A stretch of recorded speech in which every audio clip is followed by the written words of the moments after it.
माताओं से, मेरे पिता तुल्य भाऊ से निवेदन करता हूँ, कोई तुमसे कह दे कि तुम अपना घर छोड़ दो, बिल्कुल मना कर देना, मैं नहीं छोड़ सकता। कोई को तुमसे कह दे तीर्थ में जाकर बैठ जाओ, हाथ जोड़कर कहना मेरे बस की बात नहीं है, मैं तो घर में रहकर भगवान को एक लोटा जल चढ़ा लूंगी और मेरा बाबा मेरे पर कृपा कर देगा, बस इससे ज्यादा कुछ नहीं। घर में अगर बुजुर्ग माता पिता हैं, आप उनकी सेवा करो, मेरा शिव कृपा करेगा। महाराष्ट्र की भूमि पर भगवान पांडुरंग हरि विठल का स्वरूप ये बताता है कि पौंडलिक ने अपने माँ बाप की सेवा करी और भगवान हरि विठल ने आकर दर्शन दिए। आप अपने माता पिता की सेवा करो, परमात्मा आपके सामने होंगे।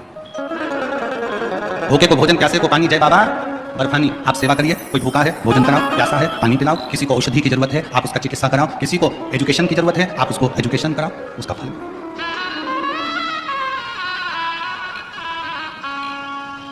जरूरी नहीं है कि आप किसी व्यक्ति को कोई धन दोगे तो दानी कहलाओगे।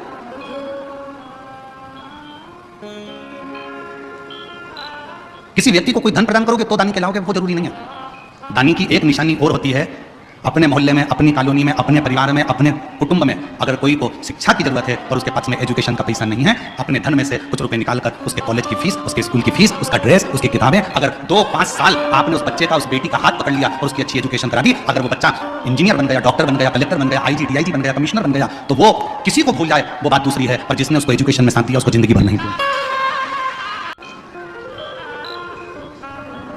और हम अपनी व्यासपीठ से कई बार कह चुके हैं, हमारे पास में हमारे माता पिता, हमारे पिताजी चने का ठेला लगाते थे, नहीं था धन। हम 5 भाई बहन का परिवार, पिताजी चने का ठेला लगाते, उसमें भी उनकी आंखों में मोतियाबिंद हो गया था, दिखता नहीं था, ठेला खड्डे में निकल जाता था तो पूरा चना जमीन पर ढुल जाता था। हमारी माँ दौड़ कर जाती थी, चने का पूरा ठेला बीनती, वापिस रखती, घर पर लाकर उसको फिर छाटती, फिर ठेले पर रखती, फिर वो बिकने के लिए जाती। एजुकेशन करने के लिए पैसा नहीं था, पर हमारे एक अग्रवाल परिवार में एक हमारे मित्र थे, रितेश अग्रवाल शाम, उसके कपड़े पहनकर हम स्कूल चले जाते थे। उनकी किताबों से हमने अध्ययन किया, तब जाकर कॉलेज तक पहुंचे। और सब कुछ भूल जाए, पर जिसने हमारी एजुकेशन के समय पर साथ दिया, नहीं था पढ़ने के लिए किताबें, नहीं था खाने के लिए अन्न, पर जो साथ उस समय पर दिया वो आज तक याद आती है।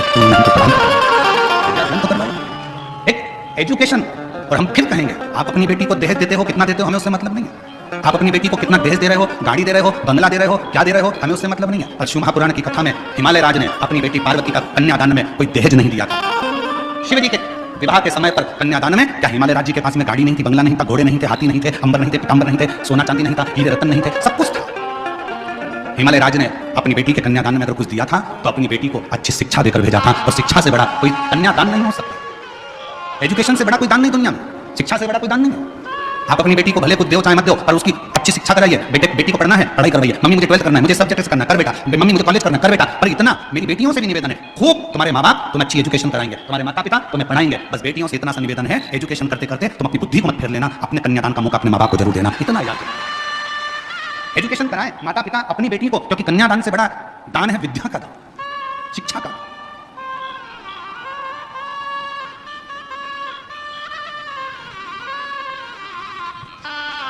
कभी हमारे सीहोर में विठले सेवा समिति के पास जाकर देखना, आप लोग जो दान करते हो उनके पास का जाकर एक रजिस्टर देखना, जिस रजिस्टर में केवल मध्य प्रदेश के नहीं पूरे भारत के कई बच्चे ऐसे हैं जिनकी कॉलेज की फीस, जिनकी स्कूल की फीस, जिनकी किताबें, जिनके ड्रेस विठले सेवा समिति हर साल दिलवाती है और हर साल फीस जमा करके उनको पढ़ाती है, शिक्षा ग्रहण कराता है। विद्या मत दो किसी को कुछ, आपका धन अपने पास में रखो, मना नहीं, पर उस धन का सदुपयोग करो। ये शरीर मिला, बहुत अच्छा दिया परमात्मा ने, बड़े सुंदर आप लोग हुए हैं। भगवान ने 2 हाथ भी दिए, 2 पाँव भी दिए, नेत्र भी दिए, श्रवण शक्ति भी दी, जिह्वा भी दी, अपनी एक इंद्रियां, 5 कर्म इंद्रिय, 5 ज्ञान इंद्रिय और 1 मन, 11 इंद्रियां भी परमात्मा ने दिया। ये पूरी इंद्रियां, ये पूरे शरीर जो परमात्मा ने दिया है, इसको सदुपयोग में लगा। व्हाट्सअप चलाते चलाते, फेसबुक चलाते चलाते किसी की निंदा भी लिखी जाए तो उस पर कोई कमेंट्स नहीं, नो कमेंट्स, कोई कमेंट्स नहीं। हमने विद्या अध्ययन करी है, हमें भगवान की विद्या, हमने शिक्षा ग्रहण करी है। हमारी शिक्षा में ये नहीं सिखाया जाता कि कोई फेसबुक पर किसी की बुराई करे और तुम उसमें कमेंट्स करो, ये हमारी शिक्षा नहीं बताती। हमारी शिक्षा तो ये बताती है कि जहां कोई अच्छा व्यक्ति चल रहा हो उसके पथ के पीछे चलो, अपन भी मंजिल तक पहुंच जाते हैं। ये हमारी शिक्षा करती है, ये हमारी विद्या करती है। ईर्ष्या कहां नहीं होती।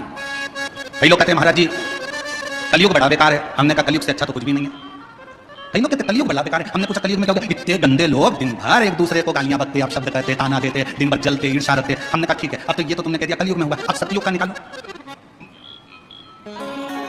त्र्यंबकेश्वर बाबा की कथा निकाल लो, ज्यादा दूर मत जाओ, यही महाराष्ट्र की त्र्यंबकेश्वर बाबा की कथा निकालो। गौतम ऋषि अपने आश्रम में रहते थे, कुछ ऋषि आ गए, उन ऋषियों को रख लिया, उन ब्राह्मण संतों को रख लिया और वो संत वहां रहने लगे। रहते रहते गौतम ऋषि के जब पूरे नगर में देखा कि इसका तो इतना वर्चस्व है, लोग इसे इतना मानते हैं, लोग इसे इतना पूछते हैं, तो अंदर से ईर्ष्या जाग गई उनको और उन्होंने अपनी विद्या से एक गाय को उत्पन्न कर लिया। इतनी किंगकॉन्ग गाय, उसकी हड्डियां दिख रही थी एकदम दुबली पतली, और गाय से कहा कि तू हम निकल कर जाए, उसके बाद में गौतम ऋषि के आश्रम में तुम मर जाना, तेरे प्राण छूट जाए गौतम ऋषि के आश्रम में। जैसे वो संत निकल कर गए, गौतम ऋषि के आश्रम में गाय मर गई। गौतम ऋषि के आश्रम में गाय मरी, उन्होंने वापस लौट कर आए और गौतम ऋषि पर गौ हत्या का दोष लगा दिया। गौतम बाबा पर गौ हत्या का दोष लगा, गौतम बाबा को जगह जगह भटकना पड़ा। आखिरी में गौतम ऋषि की धर्म पत्नी ने कहा तुम घबराओ मती, ब्रह्मा विष्णु और महेश की आराधना करी, तब वो त्र्यंबकेश्वर के रूप में मेरे देवाधिदेव महादेव आकर बैठे और कहा गौतम ऋषि को गौ हत्या के दोष से मुक्त किया। अब ये कथा कोई लोग कहते हैं कलयुग बेकार था।